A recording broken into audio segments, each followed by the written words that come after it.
अस्सलाम वालेकुम। आज की वीडियो के अंदर हम एक्सेप्शन हैंडलिंग को देखेंगे। एक्सेप्शन हैंडलिंग करना क्यों ज़रूरी है, ये ना करें तो हमें क्या मसले देखने को मिल सकते हैं और ये करना कितना ही आसान या कितना ही मुश्किल है। तो recall that when the program execution gets into an erroneous state and exception object is created. तो इसका मतलब ये है कि जब भी हमारा प्रोग्राम चलता है और किसी एरोनियस स्टेट या किसी कोई भी एरर आता है हमारे प्रोग्राम के अंदर, तो एक एक्सेप्शन का ऑब्जेक्ट क्रिएट होता है। वो ऑब्जेक्ट की टाइप क्या होती है? जो एरर की टाइप होती है। ऑब्जेक्ट जो होता है उसके अंदर एरर की इंफॉर्मेशन रखी हुई होती है और default behaviour is to print this information and interrupt the execution of the statement that cause the error. तो उसमें क्या होता है, हमारा प्रिंट होती है इंफॉर्मेशन जो भी एरर होता है और फिर हमारा प्रोग्राम वहां पे रुक जाता है। The reason behind the term exception is that when an error occurs and an exception object is created, the normal execution flow of the program is interrupted and execution switches to the exceptional control flow. तो सबसे पहले ideally खोल लेते हैं। तो यहाँ पे कहने का मतलब ये लिखा हुआ है कि अगर मैं लिखता हूँ A is equal to A B C, सही है। और अब हम अगर देखें तो ये सही है, लेकिन अगर मैं करता हूँ प्रिंट बी, सही है। तो अब इसने मुझे क्या दे दिया? Name error. अब जिस तरह यहाँ पे लिखा हुआ है कि क्या हो रहा है, एक एरर का ऑब्जेक्ट क्रिएट हुआ है, ठीक है, एक्सेप्शन का, ठीक है। उसके अंदर हमारे पास ये इन्फॉर्मेशन है कि name B is not defined और डिफॉल्ट बिहेवियर क्या था? बी को प्रिंट करना, लेकिन बी हमने डिफाइन ही नहीं किया तो एरर आ गया और इसने एरर को प्रिंट करके प्रोग्राम को वहीं रोक दिया। तो अगर हम इसका कोई लंबा चौड़ा प्रोग्राम बनाते हैं, लाइक मैं यहाँ पे लिखता हूँ प्रिंट और यहाँ पे लिखता हूँ प्रिंट बी, ठीक है, और यहाँ पे लिखता हूँ प्रिंट। असूलन क्या करना चाहिए? इसको मुझे प्रोग्राम को रन करके देना चाहिए, नहीं तो एरर देने के बाद रन करना चाहिए। इसका नाम रख देते हैं हम एक्सेप्शन के नाम से, सही है। अब अगर मैं इसको रन करता हूँ तो देखते हैं प्रोग्राम का फ्लो क्या होगा। इसने ए प्रिंट किया, इसने बी पे एरर दे दिया और वहीं पे इसने मेरा पूरा प्रोग्राम रोक दिया और इसने सी को प्रिंट नहीं किया। तो यहाँ पे वही लिखा हुआ था कि इसने जो भी नॉर्मल फ्लो था, एग्जीक्यूशन फ्लो था प्रोग्राम का, उसको इंटरप्ट कर दिया और एक्सेप्शन कंट्रोल फ्लो में चला गया। तो यहाँ पे थोड़ा बहुत दिखाया हुआ है कि किस तरीके से चलता है प्रोग्राम। द डिफॉल्ट बी वही लिखा हुआ है, ठीक है। The default behaviour is to interrupt the execution of each active statement and print the error information contained in the exception object. तो आपको याद होगा कि हमने ये किया था, अगर आप सीरीज को सही से फॉलो कर रहे हैं तो। इसके अंदर अगर हमने ये प्रोग्राम बनाया हुआ है, उसके बाद हमने F2 को रन किया, ठीक है। F2 रन होने के बाद हमारे पास क्या चला? हमारे पास n इज इक्वल टू 2 हो गया और स्टार्ट f हुआ, फिर g n-1 चल गया। क्योंकि अगर आप इस प्रोग्राम को फॉलो करोगे या वीडियो आपने देखी होगी तो आपको समझ में आ रहा होगा किस तरह चला। फिर n-1 हुआ तो 2 में से कम हो गया तो g 1 पे चलेगा, ठीक है। g के लिए n1 हो गया और स्टार्ट g हो गया। फिर h 1-1 के हो गया h 0, तो n इक्वल टू 0 हो गया और प्रिंट h, मतलब प्रिंट स्टार्ट h। तो h वाले के अंदर हमने क्या करना था? प्रिंट स्टार्ट h होना था और प्रिंट 1 डिवाइडेड बाय n होना था। तो 1 डिवाइडेड बाय क्या हो गया? 0, और फिर प्रिंट n होना था। लेकिन 1 डिवाइडेड बाय 0 क्या होता है पाइथन के अंदर? Zero division error. इसको भी मैं करके दिखा देता हूँ आप लोग को। 1 divided by 0 zero division error होता है। तो यहाँ पे इसने एरर दे दिया और स्टार्ट h के बाद हमारा प्रोग्राम चला ही नहीं, ठीक है, जो कि यहाँ पे देख सकते हैं इसने हमें जीरो डिवीजन एरर दे दिया। तो इसको हैंडल किस तरीके से करें, इसको तमीज से किस तरीके से चले? तो यहाँ पे एक बड़ा बेसिक सा प्रोग्राम दिया हुआ है, catching and handling exceptions. It is possible to override the default behavior, print error information and crash when an exception is raised. Use try except statements. तो अगर कभी भी आपका एरर आ रहा हो तो उधर आप try except की स्टेटमेंट को यूज करके जो भी एरर की इंफॉर्मेशन प्रिंट हो रही होती है लाल कलर से, रेड कलर से, ठीक है, जो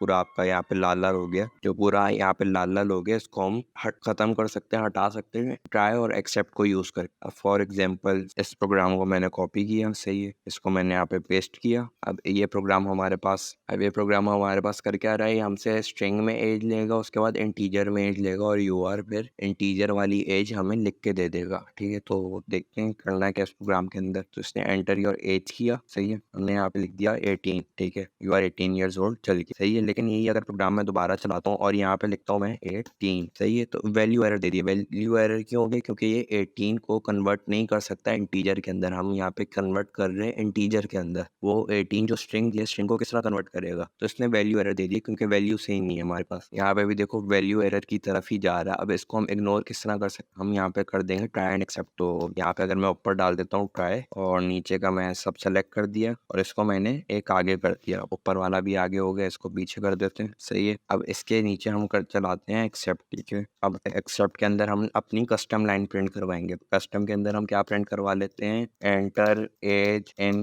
डिजिट्स कर दिया हमने, सही है। तो अब हम अगर प्रोग्राम को चलाएंगे तो अब एंटर योर एज, हमने 18 डाला, सही चल गया। अब हम दोबारा प्रोग्राम को चलाएंगे, हमने 18 डाला, हमें इसने बोल दिया एंटर एज एंड डिजिट। सही है, तो इसमें क्या किया, इसने ट्राई को चलाया, ट्राई में चला चला चला, सही चल गया तो चल गया, एक्सेप्ट को इसने नहीं चलाया। अगर ट्राई में कहीं पे भी एरर आता है जो कि हमारा इस लाइन के अंदर आ रहा था, तो इसने खुद ही एक्सेप्ट वाली लाइन चला दी, print enter as and digits. सही है, अब यहाँ पे इन्होंने थोड़ा अलग तरीके से लिखा हुआ है, if an exception is raised while executing try block then the block of the associated except statement is executed, जो कि मैंने बताया। असल में ट्राई कोड एक्सेप्शन को हैंडल नहीं कर रहे हैं, जो कि एक्सेप्ट का कोड है, ठीक है, एक्सेप्ट की स्टेटमेंट है, वो एक्सेप्शन को हैंडल करिए, क्योंकि अगर एक्सेप्शन रेज होती है तो हमारे पास एक्सेप्ट वाला चलेगा। ट्राई तो हमारा नॉर्मल कोड है, ठीक है, एक्सेप्ट वाला हमारा एक्सेप्शनल कोड है, जो एक्सेप्शनल कोड ब्लॉक के अंदर चल रहा है और कोई भी एरर आता है तो उसको हैंडल करेगा। तो format of a try except statement pair वैसी है जैसे हम लोग फॉर लूप करते हैं या इफ एल्स होता है, इसी तरीके से ट्राई एंड एक्सेप्ट होता है। तो हम ट्राई लिखेंगे, ट्राई के अंदर इंडेंटेड कोड ब्लॉक लिख दिया, ठीक है, जो भी आप कोड है, फिर एक्सेप्ट लिखा, एक्सेप्ट के नीचे एक्सेप्शन हैंडलर ब्लॉक लिख दिया और फिर नॉन इंडेंटेड स्टेटमेंट्स लिख। तो जिस तरह मैंने आपको याद होगा, मैंने शुरू में प्रिंट ए बी सी किया था, तो अगर मैं यहाँ पे करता हूँ प्रिंट सी, सही है, तो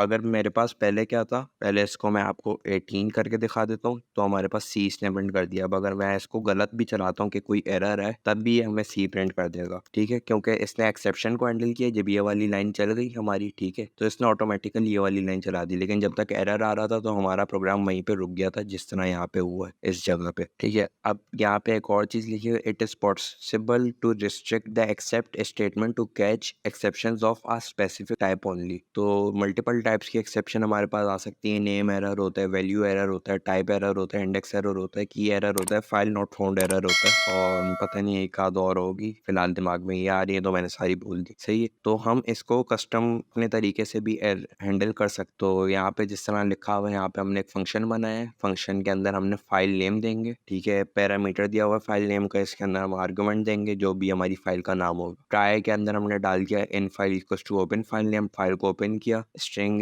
से हमने फाइल के अंदर लाइन रीड की, ठीक है, जो भी लिखी हुई होगी उस फाइल के अंदर हमारी एज, ठीक है, उसको वो इंटीजर के अंदर कन्वर्ट कर देगा और एज के वेरिएबल के अंदर सेव कर लेगा। पहले स्ट्रिंग में एज आ रही थी, उसको इसने इंटीजर के अंदर कन्वर्ट किया पहले की तरह। प्रिंट एज इज दिस, जो भी प्रिंट कर देगा। Except value error, print value can not be converted to integer. तो इस तरीके से हम कस्टमली भी हैंडल कर सकते हैं, ठीक है। डिफॉल्ट हमारे पास ये आईओ एरर देता, बल्कि आईओ एरर नहीं देगा, फाइल नॉट फाउंड एरर देगा। अगर आपने फाइल नहीं बनाई हुई तो फाइल नॉट फाउंड एरर देगा। उसकी वजह ये है क्योंकि आईओ एरर पहले होता था पाइथन के वर्जन में, लेकिन अब वो लेटेस्ट अगर आप डाउनलोड करोगे मेरे ख्याल से पाइथन 3 के बाद या पाइथन 3.7 के बाद फाइल नॉट फाउंड एरर ही होता है। तो इस तरीके से आप हैंडल कर सकते हो और आप अपनी मर्जी की कोई भी एक्सेप्शन लगा सकते हो। अब इधर आप नेम एरर लिखोगे तो आपका प्रोग्राम नहीं चलेगा, क्योंकि इधर वैल्यू एरर आ रहा है, तो उससे बेहतर है आप एक्सेप्ट ही डाल दो। लेकिन आप कस्टमली भी डाल सकते हो सिर्फ मेमोरी बचाने के लिए अपनी, ताकि प्रोसेस आप फास्ट, ठीक है। अब यहाँ पे देखो इसने मल्टीपल एक्सेप्शन हैंडलिंग डाल दी है। इन फाइल में वही ओपन किया है एज प्रिंट की, except IO error, print input output error, except value error, print value can not be converted to integer, except print other error. तो इसमें आईओ एरर कब आता, अगर हमारे पास फाइल नेम गलत होता, सही है। वैल्यू एरर कब आता, अगर हम यहाँ पे 15 अल्फाबेट्स के अंदर लिखा हुआ होता, सही है, और एक्सेप्ट के अंदर आ गया अदर एरर। तो इसका मतलब वही है कि एक और फायदा यही है मल्टीपल एक्सेप्शन डालने का, आप अपनी मर्जी से कोड को उस लिहाज से चला सकते हो, क्योंकि आईओ एरर पे कुछ और प्रिंट कर रहे हैं, वैल्यू एरर पे कुछ और प्रिंट कर रहे हैं। अगर आप डायरेक्ट एक्सेप्ट डाल देते तो वो आप एक ही लाइन लिख सकते थे, अगर कोई और एरर होता तो वो थोड़ा गंदा लगता है या मिस्टेक हो जाती है, ब्लंडर सा लगता। अब मैं जो बताऊं कि एक्सपेंसिव मिस्टेक या अगर हम एक्सेप्शन हैंडलिंग सही से ना करें तो क्या आ सकती है। अभी एक मेडन फ्लाइट ऑफ एरियन 5 थी, ठीक है, जो कि एक रॉकेट था और ये यूरोपियन स्पेस एजेंसी ने डेवलप किया था और इसकी फर्स्ट टेस्ट फ्लाइट थी। Seconds after the launch the rocket exploded. The crash happened when an overflow exception got raised during a conversion from floating point two integer. जब conversion हो रहा था फ्लोटिंग पॉइंट से इंटीजर के अंदर, उस वक्त एक एक्सेप्शन रेज हुई और द क्रैश होने की वजह ये नहीं थी कि एक्सेप्शन या कन्वर्जन जो थी, ठीक है, वो अनसक्सेसफुल थी, बल्कि रियल वजह उसकी क्रैश होने की ये थी कि exception was not handled. Because of this the rocket का जो कंट्रोल सिस्टम था, सॉफ्टवेयर था, वो क्रैश हो गया और